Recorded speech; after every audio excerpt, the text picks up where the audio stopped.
Hey guys, good morning, welcome to my channel Shiri Tapadar vlog. আশা করছি সকালে খুব ভালো আছে, আমিও কিন্তু খুব ভালো আছি। তো দেখো, সকালবেলা উঠে ড্রেসিং টেবিলটা পরিষ্কার করে নিয়েছি। খুব কুয়াশা বাইরে, তবুও জানলাগুলো খুলে দিয়েছি। আজকে একটু ঘরটা খুব সুন্দর করে পরিষ্কার করবো ইচ্ছে আছে। তো দেখো, ড্রেসিং টেবিলটা এতটাই নোংরা হয়েছিল না, কি বলবো। তারপর দেখো, সব ঘরটাগুলো ঝাড় দিয়ে খুব ভালো করে ঘরটা মুছে নিচ্ছি। চকচক করছে ঘরটা, এখন দেখেই বুঝতে পারছো। তো চলো, তারপর স্নান টান করে নিই। স্নান টান করে চলে এসেছি। এসে হচ্ছে সামনের ঘরটা না কার্পেটটা বিছিয়ে দিলাম। এতটাই ঠান্ডা, মাম্মাম সবসময় জুতো পরে থাকতে চায় না, সে কারণে কার্পেটটা বিছিয়ে দিই। তারপর মাম্মামের পাপা হচ্ছে এদিকে স্ট্রবেরি কেটে দিচ্ছে। তো স্ট্রবেরি খেতে আমার ভীষণ ভালো লাগে, তো খেয়ে দেখছিলাম কেমন লাগে না লাগে। টক মিষ্টি মিষ্টি স্যার। আজকে দুপুরে আমার এক বান্ধবীর বাড়িতে আমাদের নিমন্ত্রণ আছে, তো সকালবেলাটা খাওয়া দাওয়া করে যাবো বলে রান্নাঘরে আসতে হলো।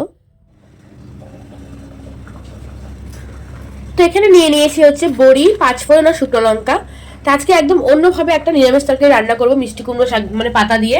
তো এখানে পাতাগুলো নিয়েছি, ডগাটা ভেঙে এখানে নিয়েছি। সবজি দিয়েছি হচ্ছে শিম, গাজর, কোয়াশ, আলু, বেগুন, ব্যাস অল্প অল্প করে দিয়েছি। তো দেখো, প্রথমে তেলটা হচ্ছে গরম হয়ে গেলে বড়ি, পাঁচফোড়ন, শুকনো লঙ্কা একসঙ্গে সম্বার দিয়ে দিলাম, হালকা একটু নাড়াচাড়া করে। তারপরে হচ্ছে সবজিটা দিয়ে দেবো। সবসময় কিন্তু রান্না করি আমি আগে সেদ্ধ করে পরে সম্বার দিই। তো আজকে একদম অন্যভাবে রান্না করছি। এবার কিন্তু তরকারিতে অল্প একটু লবণ, হলুদ আর চিনি দিয়ে হালকা করে ঢাকা দিয়ে আস্তে আস্তে করে তরকারিটা মজে যাবে। খেতে কিন্তু ভীষণ ভালো লাগে, খুব শর্টকাট পদ্ধতিতে চটপট একটা রান্না হয়ে যায়। তো চলো, এবার তো চলে যেতে হবে লিপিদের বাড়িতে। সকালেই যেতে বলেছে, আমি দেরি করে যাচ্ছি বলে ভীষণ ফোনাফোনি করছে। তো সকালে খাওয়াটা খেয়ে মাম্মামকে খাইয়ে তবে যাবো। মাম্মাম আর এখন যাবে না, মাম্মাম একটু পরে যাবে, ও পাশের বাড়িতে খেলতে গিয়েছে। তো চলো, লিপিদের বাড়িতে চলে এসেছি আমি। তো দেখো, এসেই দেখছি মাছগুলোকে। তো কৌটার মধ্যে না এখানে কই মাছ আর হচ্ছিল ট্যাংরা মাছ, দুটোকে আলাদাভাবে যদিও রেখেছিল। তো মাছগুলোকে একটু করে আটা দিচ্ছি, আর ও কিন্তু একটু একটু করে খেয়ে নিচ্ছে। মাম্মা এসে দেখলে ভীষণ মজা পাবে। তো চলো, এখানে কিন্তু অনেকেই এসছে, সবার সাথে পরিচয় করাটা হবে কিনা জানি না, তবে একটু করে দেখিয়ে দিতে পারি। তো এখানে মামামের পাপার এক বন্ধুর বউ এসেছিল, ওই পুচকুটা এসেছিল। এটা হচ্ছে ওদের ছেলে, একদমই ছোট্ট একটা পুচকু, কিউট একটা বেবি। আর এদিকে দেখো, লিপির মেয়ে কি করছে। লিপির মেয়ে হচ্ছে ঝালমুড়ি মাখা করে খাচ্ছে। তা আমিও একটু টেস্ট করে নিলাম, ভীষণ টেস্টি হয়েছিল ঝালমুড়িটা। ধনেপাতা পেঁয়াজ কুচিতে মেখেছিল। আর চলো, মনাদি কি করছে দেখিয়ে দিই। মনাদি হচ্ছে লিপির হেল্পিং হ্যান্ড। হেল্পিং হ্যান্ড হলে বললে ভুল হবে, ভীষণই কাজের মানুষ উনি। তো দেখো, এদিকে মাটনটাও মাখা কমপ্লিট, সবটাই মনাদি করে দিয়েছে, শুধুমাত্র রান্নাটা কিন্তু লিপি করেছে, তাই এত টেস্টি হয়েছে রান্নাগুলো।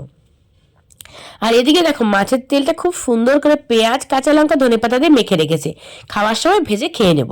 তো চলো রেসিপিগুলো দেখিয়ে দিই। বেগুন পোড়া হচ্ছে কাতল মাছের কালিয়া আলু দিয়ে। তিনকাটা মাছের একটা চচ্চড়ি হয়েছে, দারুণ টেস্টি হয়েছিল। আর একটা নতুন রেসিপি দেখো, বাটা মাছ দিয়ে করেছে হচ্ছে আলু, ফুলকপি, মটর শাক দিয়ে। তোমাদের সাথে অবশ্যই শেয়ার করবো এটা আমি। আর এখানে ছিল খাসির মাংসের গরম গরম পাতলা ঝোল। তো এদিকে হচ্ছে বড়া ভাজা বললামই তোমাদের। তো চলো, এবার ছেলেদের খেতে দিয়ে দিয়েছি। তোমরা খেয়ে নিলে আমরা কিন্তু তিন বান্ধবী একসঙ্গে জমিয়ে গল্প করবো আর খাবো। তো চলো, খাওয়া দাওয়া শেষ, একেবারে তোমাদের সামনে এসে বসবো। তো দেখো, খাওয়া দাওয়া কমপ্লিট করে আমরা হচ্ছে কম্বল টম্বল নিয়ে বসে পড়েছি, বাইরে ভীষণ ঠান্ডা। তো পুচকুটা একটু ঘুমিয়েছিল, মামামও ঘুমিয়ে আছে, এখনো ওঠেনি, পুচকুটা কিন্তু উঠে গেছে। তো যাই হোক, এখন সবাই মিলে একটু গল্প গুজব করছি আর কি, একটু পরে চলে যাব। লিপি কিন্তু বারবার বলছে রাত্রেবেলা খাওয়া দাওয়া করে যেতে, কিন্তু আমরা কিন্তু আর খাওয়া দাওয়া করবো না। একটু আগে খেয়েছি, পুরো ভরা পেট খেয়েছি, একদমই খেতে পারবো না এখন।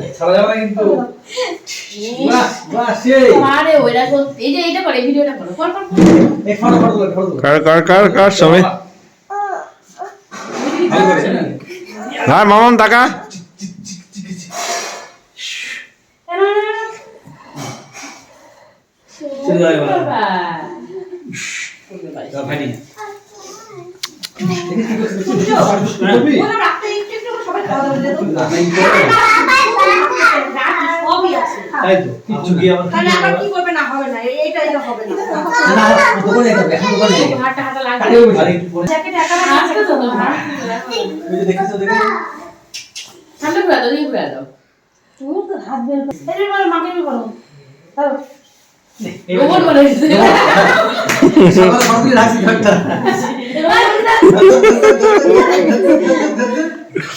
রোবটের মধ্যে আছে।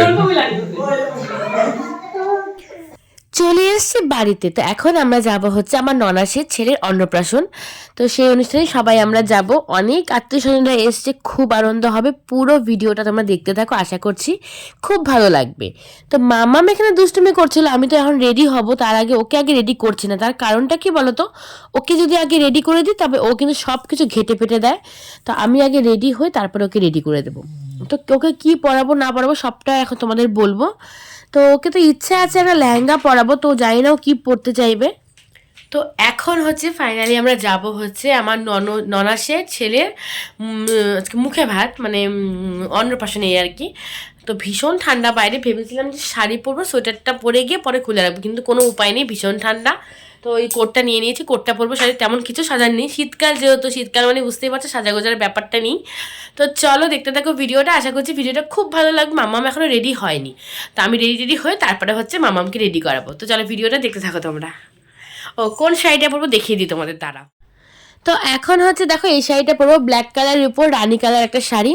তো এটা অনেকটাই পুরনো আমার শাড়ি, মানে বিয়ের প্রথম কিনেছিলাম। আর এই কোটটা আমি শিলিগুড়ি থেকেই নিয়েছি, তো এটাই পরবো আজকে। তো সাজুগুজু করতে গিয়ে এতটাই অসুবিধা হচ্ছিল, অনেকদিন ধরে সাজুগুজু করি না জানো তো, মানে এইভাবে শাড়ি পরে সাজুগুজুটা তো অন্যরকম, তো সেটা করতে ভীষণ অসুবিধা হচ্ছিল। আর মাম্মাম এখানে বলছে যাবো না আমি, এত ঠান্ডায় ওর নাকি ইচ্ছে করছে না যেতে।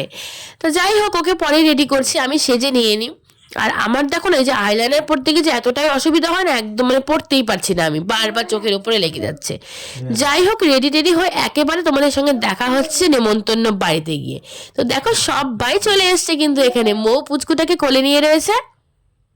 আর এদিকে হচ্ছে আমরা আসলে কি বলতো, সবাই গল্প করায় খুব ব্যস্ত হয়ে গেছে, যেহেতু সবাই এসছে, মামা শ্বশুরের বাড়ি থেকে সবাই এসছে, মানে বাতাসি আমার মামা শ্বশুরের বাড়ি, তো অনেকগুলো মামা, সেখানকার সবাই যা ননদ সবাই এসছে। তো সবার সঙ্গে গল্প করায় খুব ব্যস্ত হয়েছিলাম। এত আনন্দ হয়েছে আমাদের বাড়ি, কোনো অনুষ্ঠানে না ভীষণ আনন্দ হয়, যেহেতু লোকজন অনেক, সবাই মিলে গল্প গুজব করতে করতে সময় পার হয়ে যায়। তো সবাই কিন্তু বেশ সাজুগুজু করেছিল, দেখতেই পাচ্ছ। ভেতরটা না একদমই ঠান্ডা ছিল না, প্রথমে ভেবেছিলাম যে ভীষণ ঠান্ডা লাগবে, তো কোটটা খুলে রাখবো, মানে খুলে ডিগিতে রেখে আসবো, গায়ের ডিগিতে। তো সেটা তো আর হলো না, ভেবেছি খুব ঠান্ডা, বাইরে যেহেতু ভীষণ ঠান্ডা, কিন্তু এসে দেখি যে একদমই ঠান্ডা নেই। তারপর দেখো প্রচুর স্টল দিয়েছিল এখানে, ফুচকা স্টল ছিল সাথে জিলিপি, গরম গরম জিলিপি ভেজে দিচ্ছে জানো তো, এত ভালো লাগছিল খেতে। আর সাথে ছিল হচ্ছে কফি গরম গরম, আর চিকেন পকোড়া। তো সবটাই খেয়েছি, কফিটা বাদে, কফিটা আর খাইনি, কফি খেতে খুব একটা আমি পছন্দ করি না। তো পাকুকে দেখো গরম জিলিপি হাতে নিয়ে কি সুন্দর করে খাচ্ছে। আর মামাম কিন্তু বেশ কয়েকটা পকোড়া খেয়েছে, দেখো হাতেও রয়েছে পকোড়া। তো এখন আমরা ফুচকা খেয়ে নেবো, আমি আমার ওই ভাগ্নি আর মৌ তিনজনে মিলে খেলাম ফুচকাটা বেশ টেস্টি ছিল, খুব যে একেবারে ঝাল টক সেরকম কোনো ব্যাপার না, মানে যেহেতু শীতের দিন না, বেশি মানে ঝালটা টকটা খেতে পারি না। তো যাই হোক, খুব ভালো ছিল, খেয়ে নিচ্ছি ফুচকা খেয়ে আমার পেট ভরে গিয়েছে, চিকেন পকোড়া খুব একটা খেতে পারি না। ভেবেছিলাম খাবো, কিন্তু এক দুটো খেয়ে না খেতেই পারিনি একদম। তবু প্লেটে করে সাজিয়ে কিন্তু নিয়ে বসে পড়েছি। এখানে দেখো ফাঁকা একটা জায়গা বেছে নিয়েছে, মামি এসে গল্প করছে। তো এই মামির নাতিরই অন্নপ্রাশন ছিল, তো ওরা হচ্ছে ভবনে করেছে অন্নপ্রাশনটা।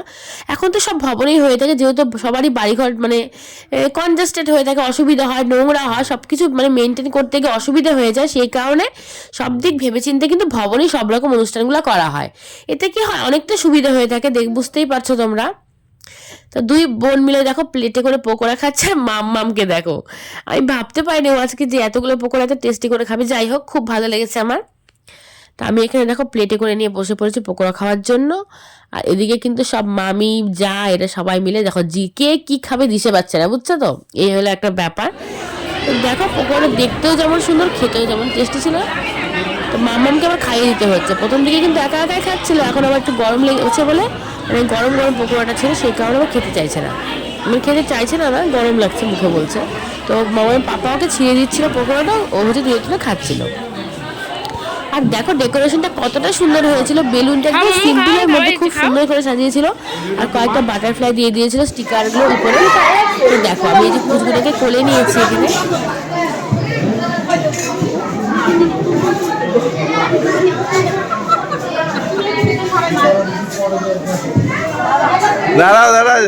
কেউ বললে বিশ্বাস করবে কিনা জানি না, এই পুচকুটা সারাদিন এক ফোঁটাও নাকি কান্নাকাটি করেনি। দুপুরবেলা আমাদের যাওয়া সম্ভব হয়ে ওঠেনি, তো সবাই বলছে একটুও কান্নাকাটি করেনি, কিন্তু সবাই কিন্তু মানে প্রত্যেকটা বাচ্চাই কিন্তু অন্নপ্রাশন দিন কান্নাকাটি করে, তো ও কিন্তু একটুও কান্নাকাটি করেনি। এতটা ভালো মানে একটুও কান্নাকাটি করেনি।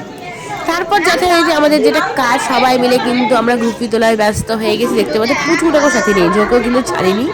তো দেখো ননদ, মাম্মাম, পাকু, আমার যা সবাই। আমরা চলে এসেছি বাড়িতে, ভীষণ কুয়াশা বাইরে, এত কুয়াশা বাপরে বাপ, কিচ্ছু দেখাও যাচ্ছে না। আর হয়তো কালকে রোদ উঠবে, কারণ শুনেছি কুয়াশা থাকলে নাকি পরের দিন রোদ ওঠে। তো যাই হোক, কালকে তো পৌষ সংক্রান্তি, সকালে উঠতে হবে, স্নান ধান করতে হবে। তো এখন হচ্ছে আমরা শুয়ে পড়বো, মুখ ফ্রেশ ট্রেশ হয়ে, মুখটুকে কিছু মেকআপ তুলিনি, মেকআপ তুলবো, তারপর জল টল খেয়ে শুয়ে পড়বো। তো মামাম দেখো অলরেডি বিছানায় উঠে গেছে, পাপা হচ্ছে বিছানাটা করে দিবে, এখন শুয়ে পড়বে। 12টা 10 বাজে, অনেকটাই রাত হয়ে গেছে। এত রাত মামাম করে না বলে খুব ঘুম পেয়ে গেছে। তো ভীষণ আনন্দ হয়েছে গিয়ে, ওই পুচকুটার অন্নপ্রাশনে গিয়ে খুব সবাই এসছে না, খুব আনন্দ হয়েছে। আর কি বলতো, মানে বাতাসের থেকেও সবাই এসছে, এখানেও সব দিদিরা ছিল, খুব মজা হয়েছে। তো যাই হোক, ব্লগটা কেমন লাগলো অবশ্যই কমেন্ট করে জানিও, আর ভালো লেগে থাকলে তো একটা লাইক করতে হবে। আর যারা চ্যানেলটি এখনও সাবস্ক্রাইব করে ওঠেনি তারা প্লিজ চ্যানেলটি সাবস্ক্রাইব করে দিও, আর পাশে থাকা বেল বাটনটি টাচ করে দিও, তাহলে আমি ভিডিও পোস্ট করলে তোমাদের কাছে কিন্তু ভিডিওগুলি খুব তাড়াতাড়ি পৌঁছে যাবে। তো আজকে ভিডিওটা এখানে শেষ করে দিচ্ছি। সবাই খুব ভালো থেকো, সুস্থ থেকো, গুড নাইট। আর কালকে হচ্ছে পৌষ সংক্রান্তি, সবাই জমিয়ে পিঠে খেও। তো টাটা।